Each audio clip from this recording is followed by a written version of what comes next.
I am today announcing my candidacy for the presidency of the United States.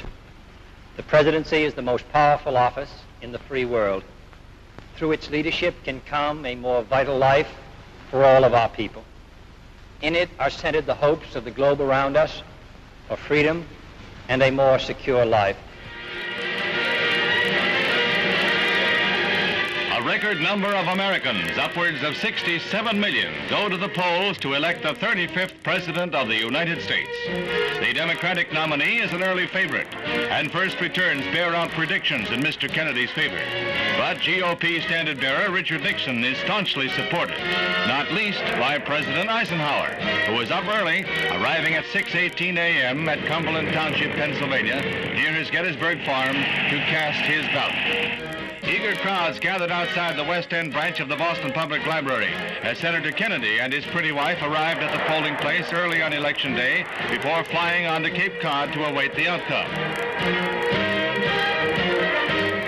Vice President Nixon and his wife, Pat, vote in the playroom of a private home in Whittier, California, the Los Angeles suburb where Mr. Nixon grew up. The early Kennedy drive bogged down through the long hours of the night. As local districts tallied their results, the Kennedy column recorded an electoral vote frustratingly short of the 269 necessary to win. That night, Mr. Nixon appeared at local GOP headquarters with his wife to the cheers of campaign workers.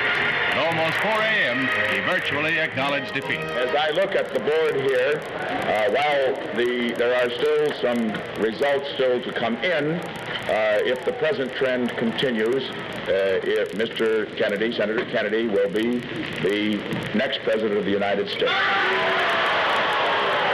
The hours that followed were frustrating and baffling as the key returns hung in the balance.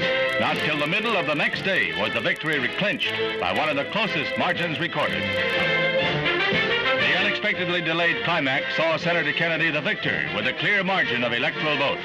At 43 years of age, he is the youngest man ever voted into the White House and the first Catholic chief executive in the history of the nation.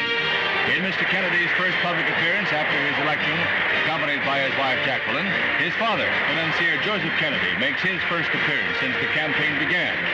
And the weary president-elect makes his first address in his new capacity. To all Americans, I say that the next 4 years are going to be difficult and challenging years for us all. The election may have been a close one, but I think that there is general agreement by all of our citizens that a supreme national effort will be needed in the years ahead to move this country safely through the 1960s.